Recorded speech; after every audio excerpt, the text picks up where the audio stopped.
നമ്മൾ പോയി പണം സൂക്ഷിക്കുമ്പോൾ അത് സൂക്ഷിച്ചു വെക്കും. അത്ര അറിവുള്ള ഒരു കമ്മ്യൂണിസ്റ്റുകാരൻ. ആ കമ്മ്യൂണിസ്റ്റുകാരൻ അങ്ങനെ അറിവ് നേടുന്നത് നമുക്ക് മുമ്പേ നടന്ന കമ്മ്യൂണിസ്റ്റുകാർ നമുക്ക് നൽകിയ ഒരു വലിയ സംഭാവനയാണ്. കേരളത്തിലെ കമ്മ്യൂണിസ്റ്റ് പ്രസ്ഥാനം സാംസ്കാരിക രംഗത്ത് നടത്തിയിരിക്കുന്ന ഒരു വലിയ സംഭാവന എന്ന് പറയുന്നത്, കല എന്ന് പറയുന്നത് മനുഷ്യൻ്റെ ജീവിതവുമായി ബന്ധപ്പെട്ട് ജീവൻ എന്തിയാണെന്ന് ശരിക്കും ബോധ്യപ്പെടുത്തി കൊടുത്തു. പഴയ കാലത്ത് കമ്മ്യൂണിസ്റ്റ് പാർട്ടിയുടെ സമ്മേളനങ്ങളിൽ ഒരു പാട്ട് ഉറപ്പാണ്. ആ പാട്ട് പാടാത്ത ആളുകൾ പഴയ കാലത്ത് ഉണ്ടാവില്ല.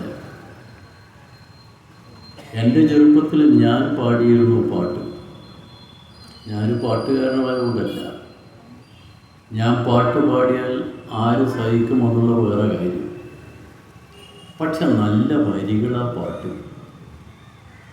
ആ പാട്ട് ജനങ്ങളുടെ ജീവിതമാണ് നമ്മുടെ മുമ്പിൽ അവതരിപ്പിക്കുന്നത്. കർഷക സംഘത്തിൻ്റെ മലബാർ മേഖലാ സമ്മേളനം പൊന്നാനിക്കടുത്ത് ചേരാൻ തീരുമാനിച്ചപ്പോൾ സംഘത്തിൻ്റെ നേതാക്കന്മാർ സ്വാഗത സംഘ യോഗത്തിൽ ഒരുമിച്ച് പോയി. EMS ഉണ്ടായിരുന്നു,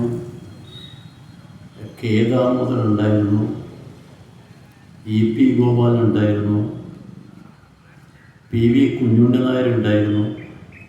അന്നത്തെ തലയെടുപ്പുള്ള നേതാക്കന്മാരെല്ലാവരും ഒരുമിച്ച അവിടെ വലിയ ചർച്ച നടന്നു. നമ്മുടെ ഈ സമ്മേളനത്തിന് ആളുകൾ വരുമ്പോൾ പുറത്തുള്ള ആളുകൾ ആകർഷിക്കണ്ടേ? അതിന് കലാപരിപാടി അനിവാര്യമാണ്. എന്ത് പരിപാടി നമുക്ക് നടത്താൻ കഴിയും? നൃത്ത പരിപാടി പറ്റുമോ? ഇല്ല. കാരണം പെൺകുട്ടികൾ നൃത്തം ചെയ്യാൻ വരില്ല. അന്നത്തെ കാലം അതല്ലേ. പിന്നെ പാട്ടോ സ്ഥിരമായി പാടുന്ന. അങ്ങനെ ചർച്ചയിൽ എല്ലാവരും പറഞ്ഞൊരു കാര്യം ചെയ്യാം, ഒരു നാടകം അവതരിപ്പിച്ചാലും. നാടകം എഴുതിയ ആളാരുമില്ല. അതിനു മുമ്പ് എഴുതിയ ഒരാൾ വേണ്ടേ? നാടകം എന്ന് പറഞ്ഞാൽ അത് രംഗം വേണം, സംഭാഷണം വേണം, ഒക്കെ വേണ്ടേ? അപ്പോൾ ചർച്ച കൂടിക്കൂടി വന്നപ്പോൾ പ്രശ്നം ആരെഴുതുന്ന? EMS നേരെ കെ ദാമോദരൻ്റെ മുഖത്ത് നോക്കിയിട്ട് പറഞ്ഞു, എഴുത് എന്ന് പറഞ്ഞു. കെ ദാമോദരൻ അതിനു മുമ്പ് നാടകം എഴുതിയ ആളല്ല. പക്ഷെ കെ ദാമോദരൻ അതിനു മുമ്പ് ഒരു ചെറുകഥ എഴുതിയിരുന്നു. EMS പറഞ്ഞു, ദാമോദരൻ എഴുതി. എല്ലാവരും സമ്മതിച്ചു. ചരിത്രത്തിലാദ്യമായി നാടകരംഗത്ത് മനുഷ്യൻ്റെ ജീവൽ പ്രശ്നങ്ങൾ അവതരിപ്പിച്ച നാടകമാണ് പാട്ടബാക്കി എന്ന നാടകം. പാട്ടബാക്കിയാണെങ്കിൽ പിന്നെ അവരെ ജീവിക്കാൻ കഴിയില്ല. പാട്ടബാക്കിയുള്ളവനെ അപ്പം കുള്ളിൽ അവിടുന്ന് ചവിട്ടിപ്പൊളിച്ച് അവരെ പുറത്തിറക്കി വിടും. ആ ക്രൂരമായൊരു കാലത്ത് മനുഷ്യ ജീവിതത്തിൽ അനുഭവിക്കുന്ന ദുരിതം, കഷ്ടപ്പാട്, അത് നാടകമായി ആദ്യമായി അവതരിപ്പിച്ചു പാട്ടബാക്കി. അതിനു മുമ്പൊരു നാടകം ഉണ്ടായിരുന്നു. ആ നാടകമാണ് അടുക്കളയിൽ നിന്ന് അരങ്ങത്തേക്ക്. നമ്പൂതിരി സമുദായത്തിനകത്തുള്ള സ്ത്രീകൾ അവരനുഭവിക്കുന്ന ദുരിതങ്ങൾ, കഷ്ടപ്പാടുകൾ, വേദന, ഇതൊക്കെ അവതരിപ്പിക്കുന്നതായിരുന്നു ആ നാടകം. മലയാള നാടക പ്രസ്ഥാനത്തിൽ മനുഷ്യൻ്റെ ജീവിതവുമായി ബന്ധപ്പെട്ട നാടകങ്ങൾ വരുന്നത് കമ്മ്യൂണിസ്റ്റുകാരൻ തുടങ്ങിയതാണ്. അതിനൊപ്പം നാടകമില്ലേ? ഏതാ നാടകം? ശ്രീകൃഷ്ണ ലീല. അല്ലെങ്കിൽ ഹനുമാന്റെ ലങ്കാപര്യടനം. അന്നത്തെ മുഴുവൻ ഭക്തി നാടകങ്ങളാണ്.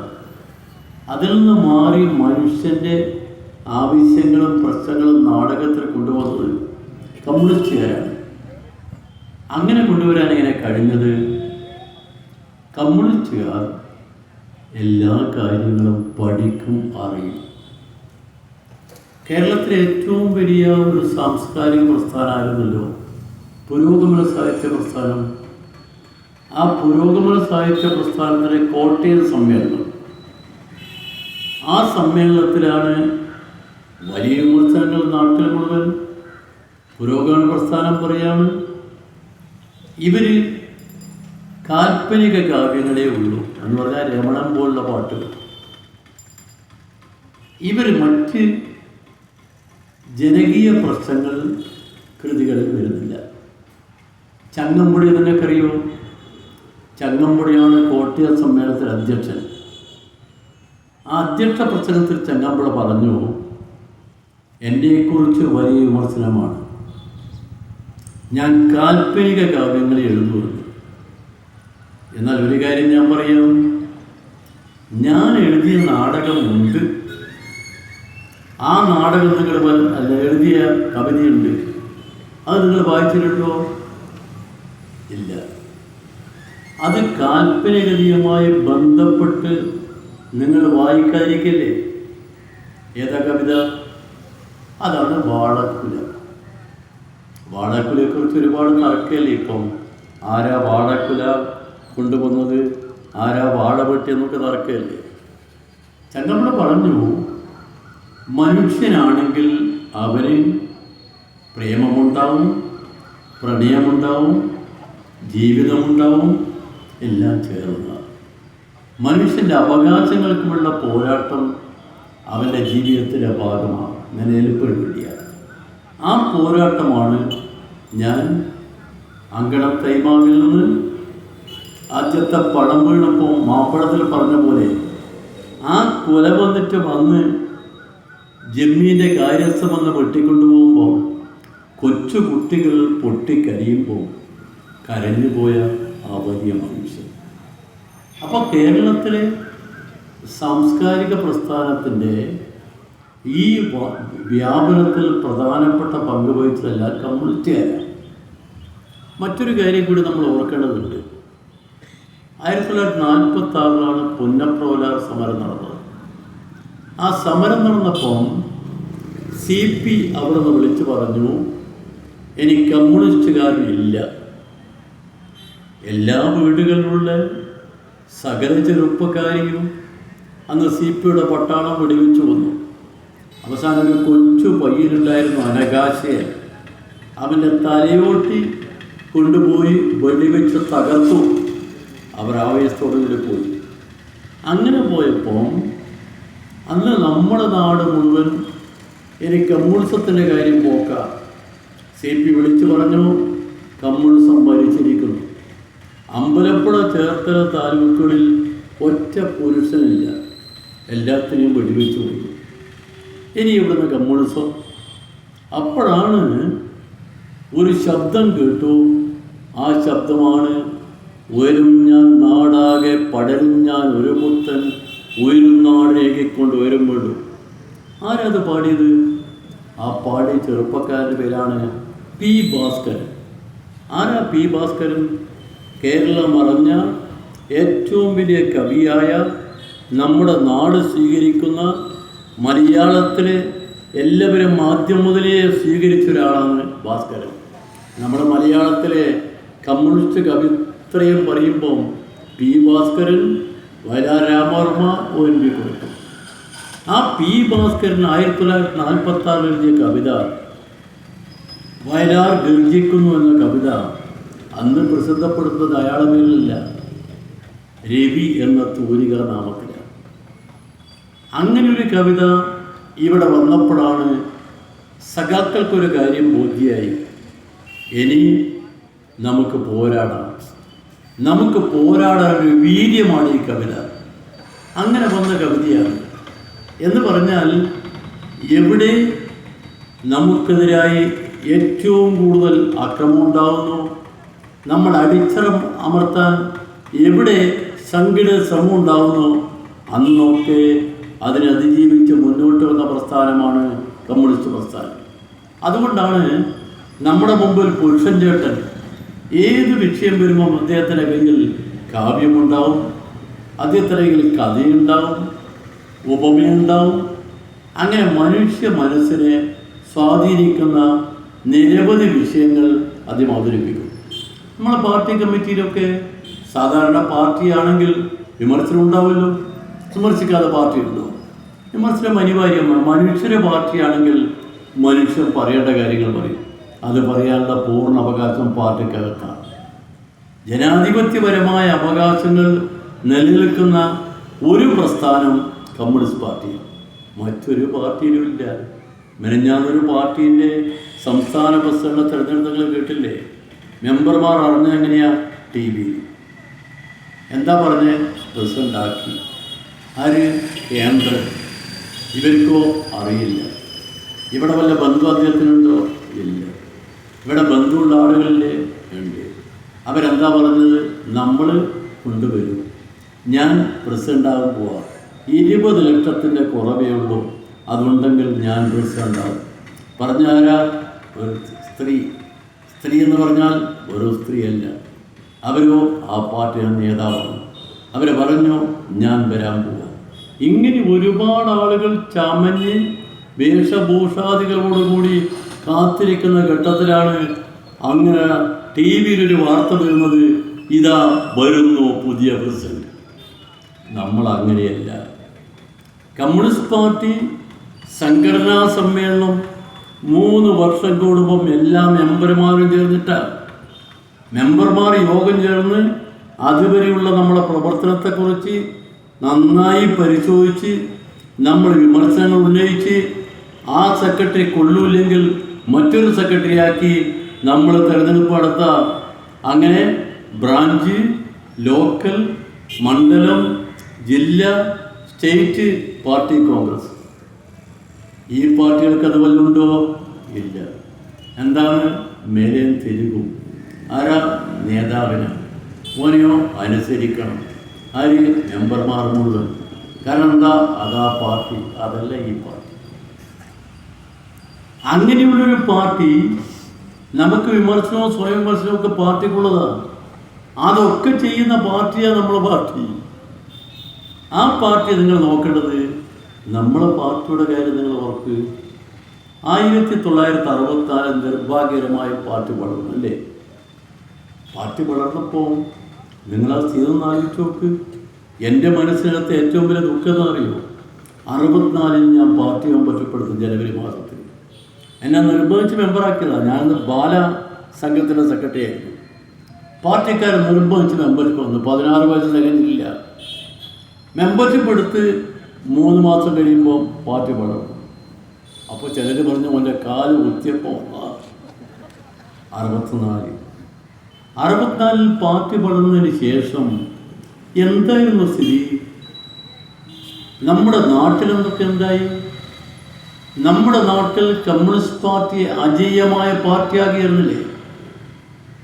ഇന്ത്യയുടെ ചരിത്രത്തിൽ ആദ്യമായി കമ്മ്യൂണിസ്റ്റ് പാർട്ടി ചെങ്കൊടി പിടിച്ച കമ്മ്യൂണിസ്റ്റുകാർ, അവർ ഇന്ത്യയിൽ ആദ്യമായി ബാലറ്റ് പേപ്പറുള്ള അധികാരത്തിൽ വന്നു കേരളത്തിൽ 1957.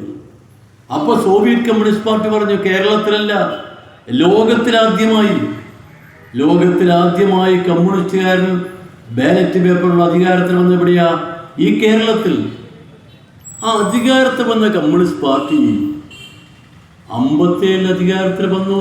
നിങ്ങൾ ശ്രദ്ധിക്കണം, 57 അധികാരത്തിൽ വന്നു. 64 പാർട്ടി വളർന്നു. 67 സപ്തകക്ഷി മുന്നണി ഉണ്ടായി.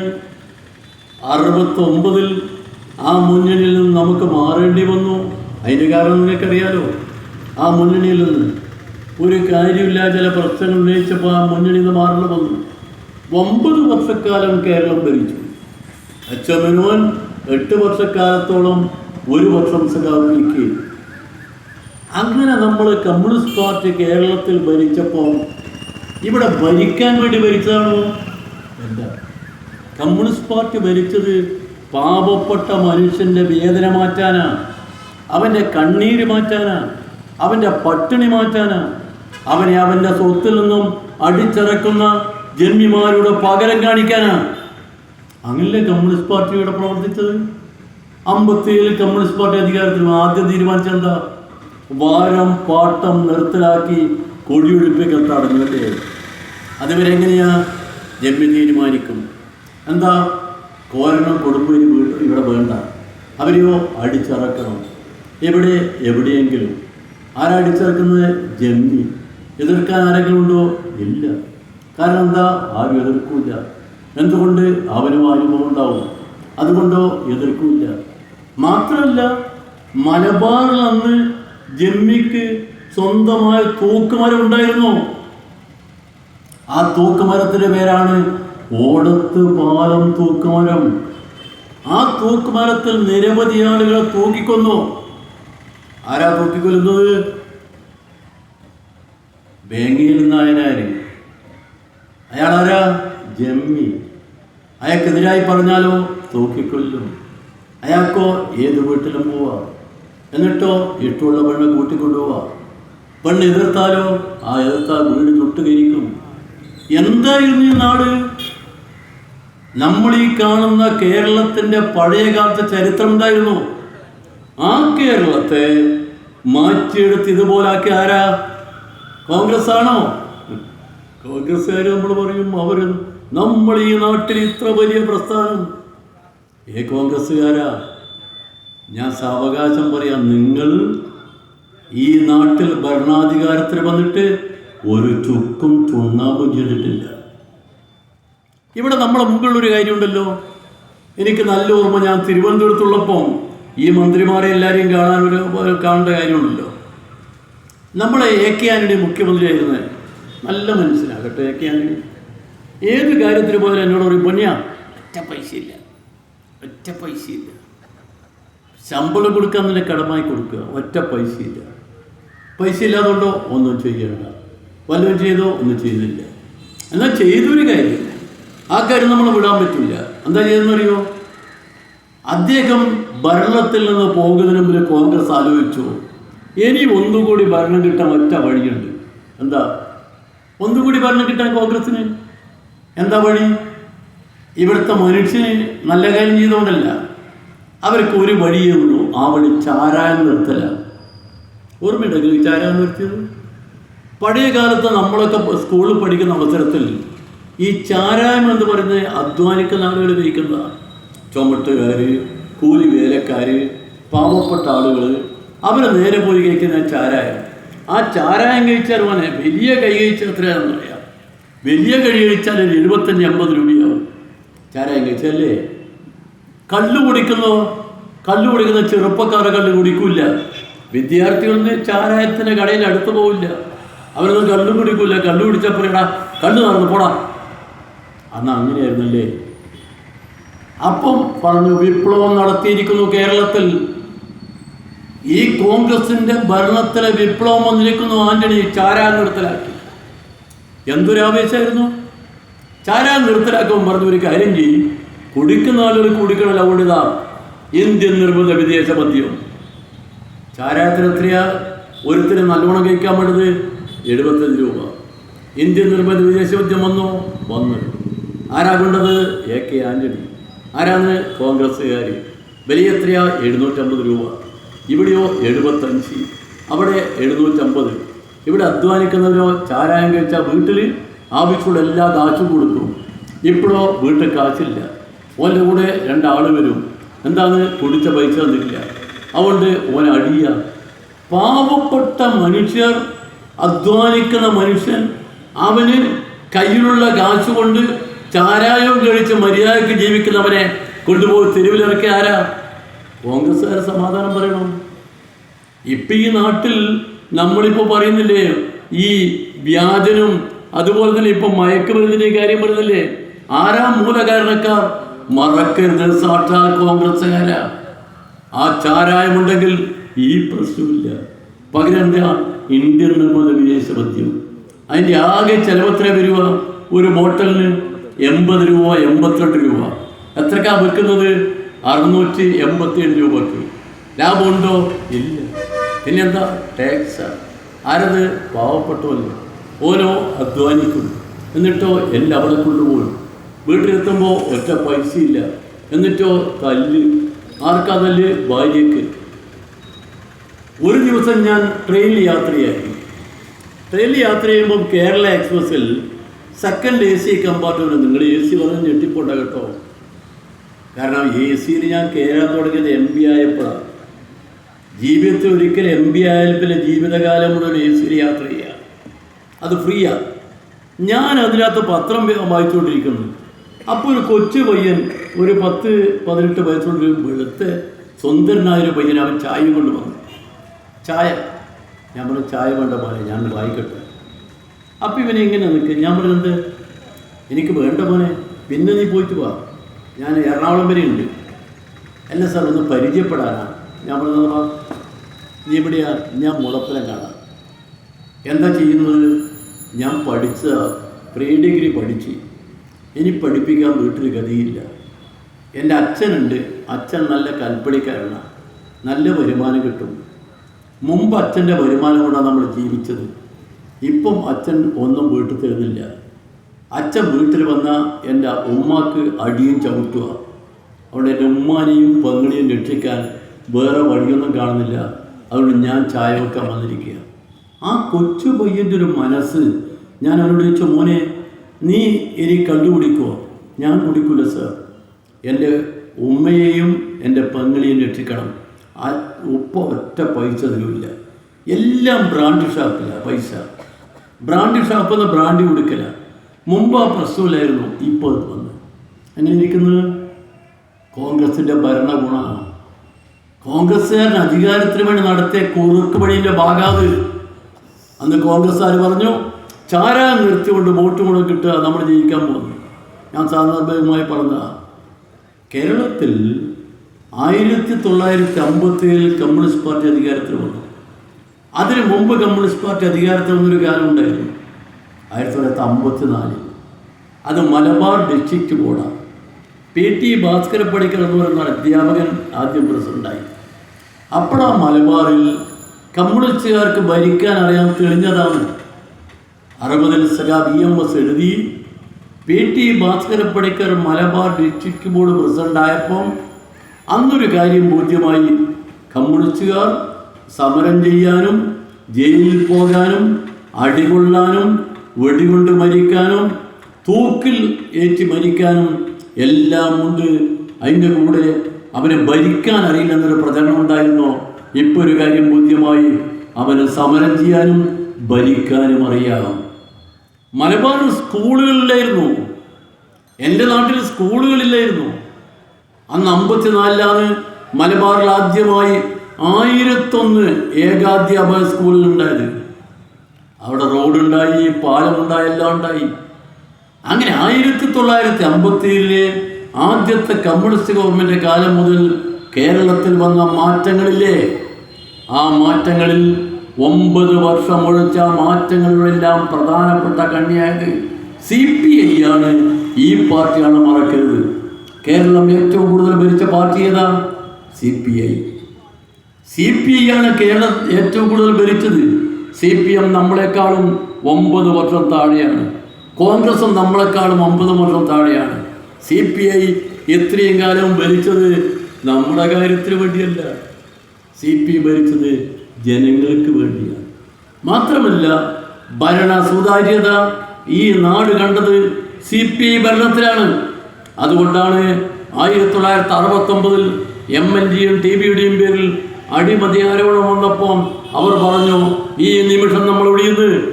അങ്ങനെ ഒഴിഞ്ഞാൽ പുതിയ ഗവൺമെൻറ് ആയത്. ഞാൻ ആ ചരിത്രത്തിലേക്ക് പോകില്ല, നമ്മുടെ നാടിൻ്റെ പഴയ കഥയാണ്. അങ്ങനെയുള്ളൊരു പാർട്ടിയിലാണ് സഖാവ് ടി പുരുഷോത്തമൻ.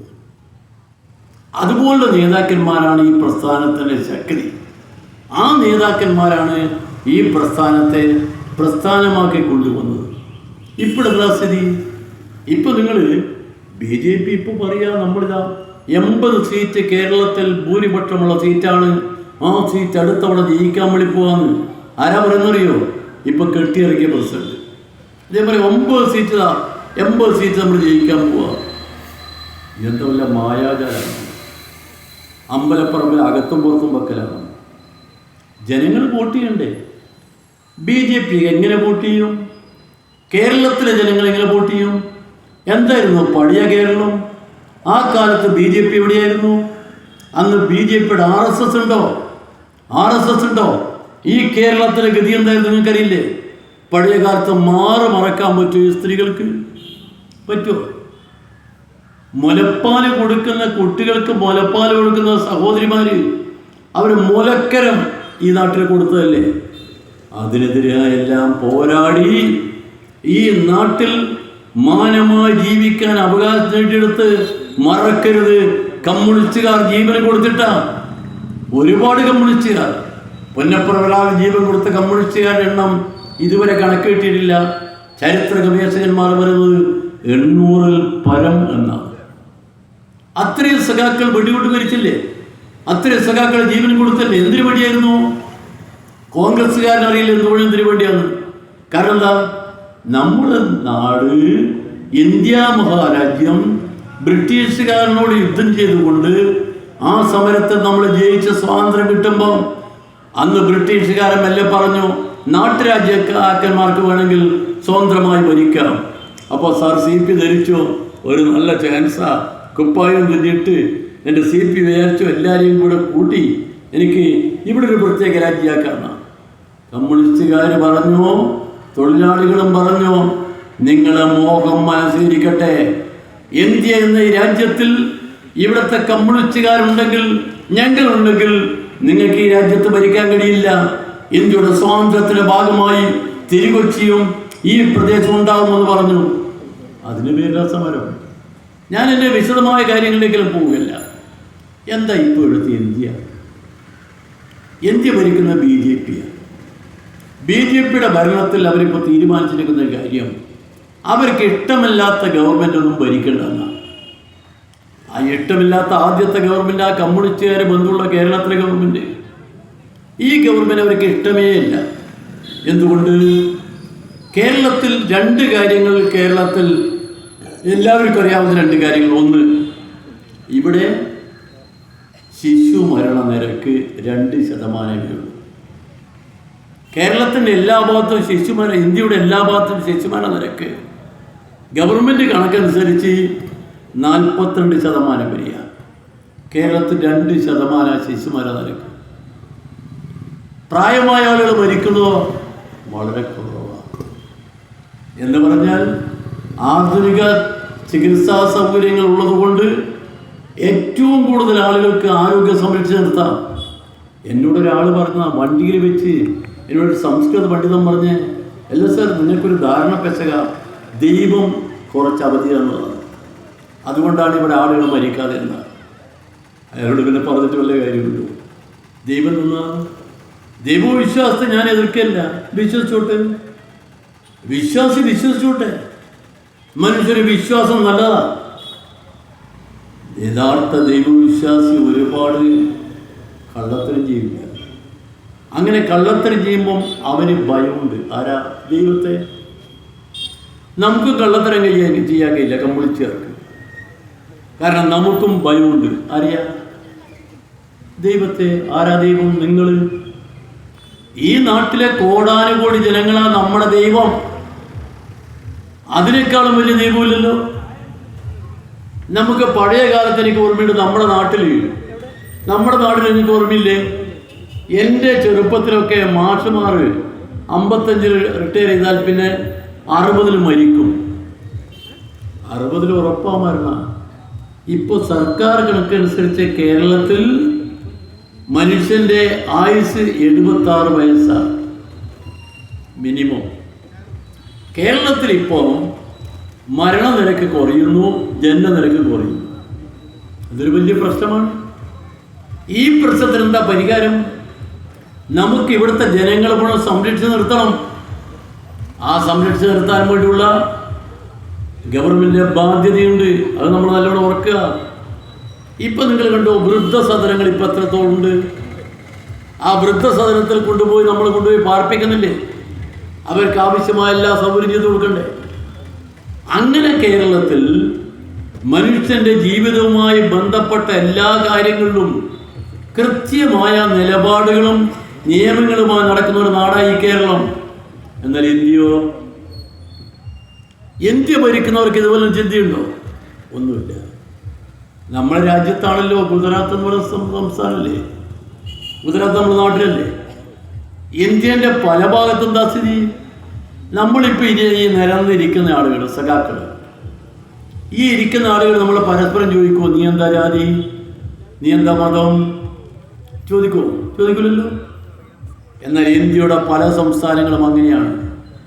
BJP പറയുന്നത് ഇന്ത്യ ഹിന്ദു രാജ്യമാണ്, ഹിന്ദു രാജ്യം സ്ഥാപിക്കാൻ വേണ്ടിയാണ് ഞങ്ങൾ നിൽക്കുന്നത്. ആ ഹിന്ദു രാജ്യം എന്ന് പറയുന്നത് നമ്മുടെ അജണ്ടയാണ്. ഇന്ത്യൻ ഭരണഘടനയിൽ എവിടെയെങ്കിലും പറയുന്നുണ്ടോ? ഡോക്ടർ അംബേദ്കർ അദ്ദേഹം ചെയർമാനായ ഇന്ത്യൻ ഭരണഘടനാ നിർമ്മാണ സമിതിയിൽ, ആ സമിതിയിനകത്ത് 300 പരം ആളുകളുണ്ടായിരുന്നു. അതിൽ കമ്മ്യൂണിസ്റ്റുകാരുണ്ടായിരുന്നു. കമ്മ്യൂണിസ്റ്റുകാരുടെ നിർദ്ദേശങ്ങൾ വളരെ പ്രധാനമാണ്. അപ്പം ആ സമിതിയിൽ വെച്ച് തീരുമാനിച്ച തീരുമാനത്തിൽ ലോകത്തിൽ ഇന്ത്യ പോലൊരു രാജ്യമുണ്ടാകാൻ പാടില്ല. കാരണം എന്താ? എല്ലാ മനുഷ്യരെയും സമമായി കാണുന്ന ഒരു രാജ്യം. എന്നാൽ ഇവിടെ BJP പറയുന്നത് ഹിന്ദുക്കളെ കാര്യത്തിലാണ് പ്രധാന പരിഗണന. ഞാൻ പാർലമെൻറ്റിൽ പോയ ആളാണ്. പാർലമെൻറ്റിൽ നമ്മൾ പോകുമ്പോൾ തന്നെ പാർലമെൻറ്റിൽ കയറുമ്പോൾ ആദ്യം മഹാത്മാഗാന്ധി ചമ്രം പിടിച്ചിരിക്കുന്നിടത്ത് പോയി നമ്മൾ ആദ്യം പോയി നമസ്കരിച്ച് നമ്മൾ പോവുക. ഇപ്പോഴും ഗവൺമെൻറ് എന്താ പറയുന്നത്? അവിടെയോ പൂജ നടത്തുന്നത്. എവിടാ? പാർലമെൻറ്റിൽ. പൂജിച്ചിട്ടോ കയറിയാൽ മതി. ഗാന്ധി പ്രശ്നമില്ല. ഗാന്ധി അയാളുടെ അബദ്ധത്തിലെന്തോ ചെയ്തു, അയാളോ ഒന്നുമല്ല. ഗാന്ധിയെ കൊന്ന നാഥറാം വിനായക് ഗോഡ്സെയെ ഇപ്പം ഇന്ത്യയിലെ ഏറ്റവും വലിയ രാജ്യത്തിന് സമ്പത്താക്കിയമായിരുന്നു ഭരണാധികാരികൾ. അതിന് കൂട്ടുകൾക്കും നമ്മുടെ ഭരണാധികാരി, നമ്മുടെ ഗവൺമെൻറ് അതാ. അതുകൊണ്ട് രാജ്യം എന്ന് പറയുന്നത് നമ്മളെല്ലാ മനുഷ്യരും ഒരുമിച്ച് ജീവിക്കുന്ന ഈ നാടിനെ ശിഥിലമാക്കാൻ വേണ്ടി രാജ്യത്തിലെ ഭരണാധികാരി വർഗം ഹിന്ദു വർഗീയവാദത്തിൻ്റെ ഏറ്റവും വലിയ നടത്തിപ്പ് ഏറ്റെടുത്തിരിക്കുക. മാത്രമല്ല, നമ്മൾ ധരിച്ചിരിക്കുന്ന തെരഞ്ഞെടുപ്പെന്ന് പറയുന്ന സുതാര്യമായ തെരഞ്ഞെടുപ്പല്ലേ. ഇപ്പോൾ എനിക്കെതിരായി പാർലമെൻറ്റിൽ മത്സരിച്ച് 2 സ്ഥാനാർത്ഥികൾ എത്ര കാശ് ചെലവഴിച്ചതെന്ന് എനിക്കറിയില്ല. എത്ര ചെലവഴിച്ചെന്ന് അറിയില്ല. ഒരു പാർലമെൻറ്റ് മെമ്പർക്ക് 85 ലക്ഷം രൂപ ചെലവഴിക്കാം. എൻ്റെ ചിലവ് മുഴുവൻ ജനങ്ങൾ തരുന്ന പൈസയാണ് എൻ്റെ അക്കൗണ്ടിലൂടെ നേരെ പോകുന്നുണ്ട്, ചെലവഴിക്കുന്നുണ്ട്. ഒരു വ്യത്യാസമില്ല. മറ്റൊരു ചെലവഴിച്ച് എത്രയാണ് അറിയില്ല. ആരവർക്ക് പൈസ കൊടുക്കുന്നത്? സർക്കാർ തന്നെ. എങ്ങനെയാണ് പൈസ കൊടുക്കുന്നത്? Electoral bond. എലക്ഷന് മത്സരിക്കുന്ന കോൺഗ്രസിൻ്റെയും BJPയുടെയും സ്ഥാനാർത്ഥികൾക്ക് ഇലക്ടോറൽ ബോണ്ട് എന്ന് കാശ് കൊടുക്കുക. എങ്ങനെയാണ് ബോണ്ട്? നിങ്ങൾ തെരഞ്ഞെടുപ്പ് കാലത്ത് പത്രത്തിൽ വായിക്കുന്നില്ലേ? എലക്ഷന് കൊണ്ടുപോകുന്ന പണം പോലീസ് പിടിച്ചു അല്ലേ? ഇത്തവണ അങ്ങനെ പിടിച്ചിട്ടുണ്ടോ? അധികം ഇല്ല. എന്താ പിടിക്കാതിരിക്കാൻ കാരണം?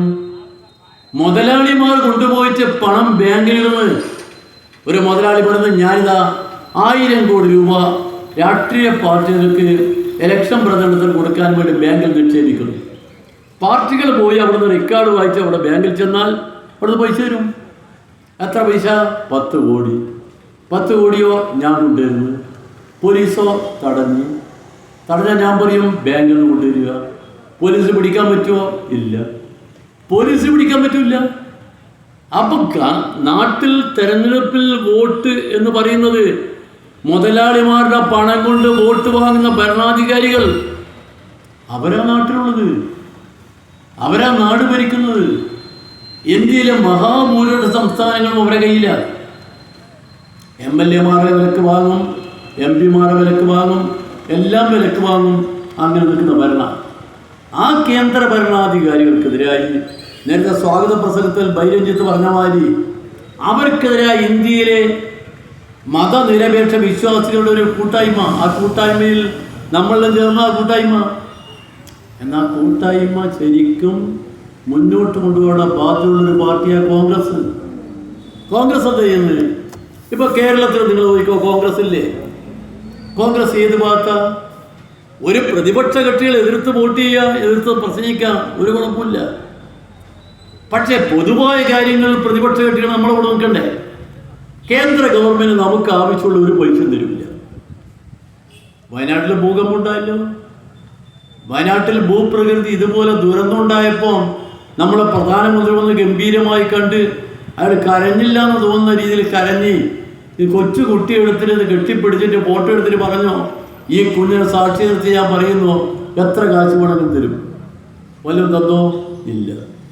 എന്താ പറയുന്നത്? തരാൻ പറ്റില്ല. ആദ്യം എന്താ പറഞ്ഞേ? കണക്ക് തന്നാൽ മതി. അപ്പോഴോ പൈസ തരാം. ഇപ്പോൾ പൈസ ഉണ്ടോ? ഇല്ല. നമ്മളോ നാട്ടിൽ പിരിക്കാൻ പോകാൻ അനുവദിക്കില്ല. കാരണം എന്താ? അതിന് അനുവാദമില്ല. അങ്ങനെ ഒരു ഗവൺമെന്റിനെ വീർപ്പ് മുട്ടിച്ച് കൊല്ലുന്നു. അങ്ങനെ കൊല്ലുമ്പോൾ ഇവിടുത്തെ പ്രതിപക്ഷ കക്ഷികൾ എന്താ ചെയ്യേണ്ടത്? ഈ വയനാട്ടിലുള്ളത് മുഴുവൻ ഇടതുപക്ഷ മുന്നണി പ്രവർത്തകന്മാർ മാത്രമാണോ വയനാട് ദുരിതത്തിൽപ്പെട്ടത്? BJP-ക്കാരില്ലേ? കോൺഗ്രസ്സുകാരില്ലേ? മറ്റു പാർട്ടിക്കാരില്ലേ? സ്വന്തം പാർട്ടിക്കാരായ ആളുകൾ കൂടി ഉൾപ്പെട്ട ഈ ദുരന്തത്തിൽ, ആ ദുരന്തത്തിൽ സഹായം ചെയ്യുമെന്ന് പറയാൻ വേണ്ടിയിട്ട് മനസ്സില്ലാത്തൊരു പാർട്ടി ഏത് രാഷ്ട്രീയ പാർട്ടിയാണ്? അതിൻ്റെ കഥ എന്താണെന്ന് ചോദിച്ചാൽ, കേരളത്തിൽ ഇപ്പോൾ പ്രതിപക്ഷ കക്ഷികൾക്ക് ഒറ്റൊരു ആവശ്യമുള്ളൂ, ഭരണം കിട്ടണം. പണ്ട് ചാരാൻ നിർത്തലാക്കിയൊരു ഭരണം കിട്ടിയില്ല. പലപ്പോഴും ഇവരെടുക്കുന്ന പല പണിയും ഭരണം കിട്ടാതിരിക്കുന്ന പണിയാണ്. ഇപ്പോഴും ഭരണം കിട്ടണം. അതിന് വേണ്ടി എന്താ? അതിനു വേണ്ടി പുതിയ ബന്ധങ്ങൾ ഉണ്ടാക്കുന്ന കേന്ദ്ര ഗവൺമെൻറ് കേരളത്തിൽ ഒന്നും കൊടുക്കണ്ട. നിങ്ങൾ പൈസ ഒന്നും കേരളത്തിൽ കൊടുക്കണ്ട. ഇവിടെ പൈസ ഇല്ലാതെ ഈ ഗവൺമെൻറ് പൊളിഞ്ഞു പോട്ടെ, അതാ ഉദ്ദേശം. ഞങ്ങൾ പറയുന്നത് കേരളത്തിലെ ജനങ്ങളുടെ പിന്തുണയോടുകൂടി ഇടതുപക്ഷ ജനാധിപത്യ ഗവൺമെൻറ് ഭരിക്കുക. ഈ ഗവൺമെൻറ് പ്രധാനപ്പെട്ട 2-3 കാര്യങ്ങൾ ഇപ്പം ഇന്നലെ 10ാം ക്ലാസ്സിലെ പരീക്ഷ കഴിഞ്ഞ് പോകുന്ന കുട്ടികൾക്ക് മുഴുവൻ ഇപ്പം അതാ കൊടുത്തല്ലോ, പാഠപുസ്തകം കൊടുത്തു. എല്ലാ കാര്യങ്ങളിലും മുൻഗണന അനുസരിച്ച് കാര്യങ്ങൾ ചെയ്യുക. അങ്ങനെ ചെയ്തുകൊണ്ടിരിക്കുന്ന ഒരു ഗവൺമെൻറ് വേറെ വല്ലതും ഉണ്ടോ? ഇല്ല. അങ്ങനെ ഒരു ഗവൺമെൻറ് കേരളം ഭരിക്കുമ്പോൾ ആ ഗവൺമെൻറ്റിന് നീതിപൂർവമായി ഗവൺമെൻറ് വിമർശിക്കാം. ആ ഗവൺമെൻറ് എങ്ങനെയും തകർക്കുന്നതിന് വേണ്ടി ശ്രമിച്ചുകൊണ്ടിരിക്കുക അവർ. അതാണ് കേന്ദ്ര ഭരണാധികാരികൾ. ആ ഭരണാധികാരികളുടെ കൂടെയാണ് സാക്ഷാൽ കോൺഗ്രസും UDF. അവർക്ക് ഭരണം മാത്രം മതി. എനിക്ക് ഓർമ്മയുണ്ട്, കോൺഗ്രസിൻ്റെയും UDF-ൻ്റെയും ഭരണകാലത്ത് കേരളത്തിൽ എന്താ ചെയ്തൊരു പദ്ധതി എന്ന് പറയും. കോൺഗ്രസ്സുകാരും BJP-ക്കാരും പറയണ്ട, അല്ലെ UDF-കാർ പറ, നിങ്ങളുടെ ഭരണകാലത്ത് എന്താ പദ്ധതി ഉണ്ടായിരുന്നു? കേരളത്തിൽ ഇന്ന് കാണുന്ന പ്രധാനപ്പെട്ട പദ്ധതികളെല്ലാം അഭിമാനത്തോടെ പറയുന്നു, CPI ഉൾപ്പെട്ട ഗവൺമെൻറ് കേരളത്തിൽ ഭരിച്ചതാ. 2009 മുതൽ 1979 മുതൽ ആ 79 മുതൽ 50 വർഷക്കാലം കൊണ്ട് ഈ കേരളത്തിൽ വന്നാണ് 42 പ്രധാനപ്പെട്ട സ്ഥാപനങ്ങൾ. 42. ആ 42 സ്ഥാപനങ്ങളുടെ കൂട്ടത്തിൽ ഒന്നായിരുന്നു കെൽട്രോൺ. നിങ്ങൾക്ക് ഓർമ്മയില്ലേ? KPP നമ്പ്യാർ. നമുക്ക് നല്ല റേഡിയോ ചെറിയ വിലക്ക്. ഇന്ത്യയിലെ പ്രധാനപ്പെട്ട മുതലാളിയായിരുന്ന ബജാജ് കമ്പനിക്കാരൻ. അവൻ്റെ റേഡിയോ ചെലവഴിക്കാതെ ഇരുന്നപ്പോൾ, ചിലവാതെ വന്നപ്പോൾ അവൻ നേരെ ഇവിടെ വന്നിട്ട് KPP നമ്പ്യാർ, നിങ്ങൾ ഞങ്ങളെ കൂടെ വരി, എത്ര കാശ് കൊണ്ടു തരാം. KPP നമ്പ്യാർ പറഞ്ഞു, ഞാൻ കേരളക്കാരനാണ്, ഞാനിവിടുത്തെ ജനങ്ങളെ കൂടിയാണ്. ഇപ്പോൾ ഇന്ത്യയിലെ പ്രധാനപ്പെട്ട IT മേഖല എവിടെയാ? ബാംഗ്ലൂർ കഴിഞ്ഞാൽ നമ്മൾ IT ഇല്ലേ?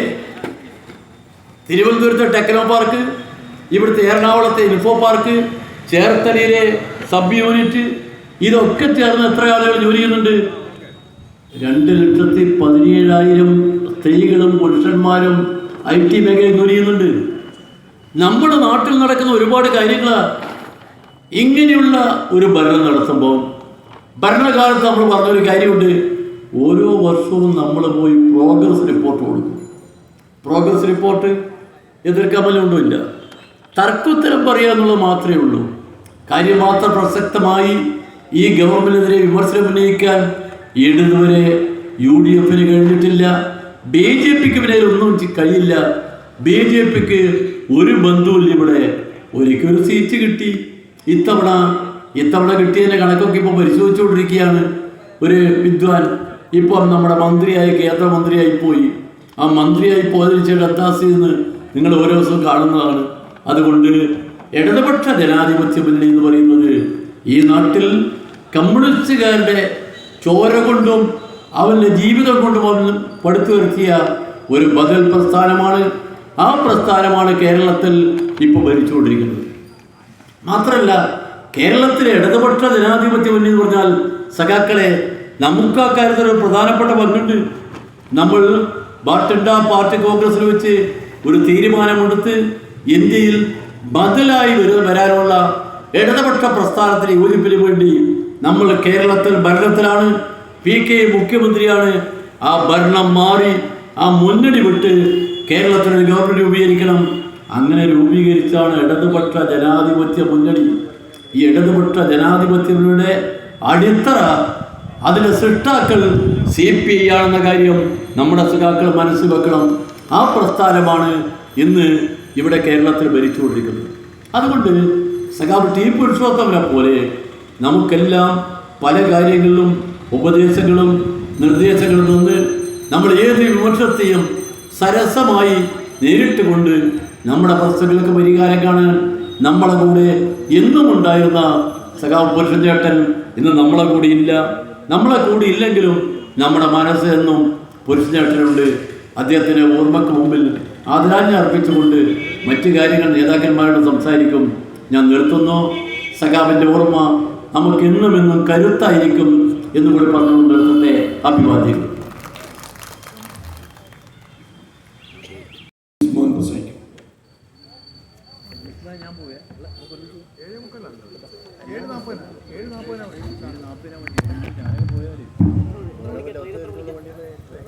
ഏറെ പ്രിയങ്കനായ അനുസ്മരണ സമ്മേളനത്തിന്റെ അധ്യക്ഷൻ പാർട്ടിയുടെ മണ്ഡല സെക്രട്ടറി സർ KB.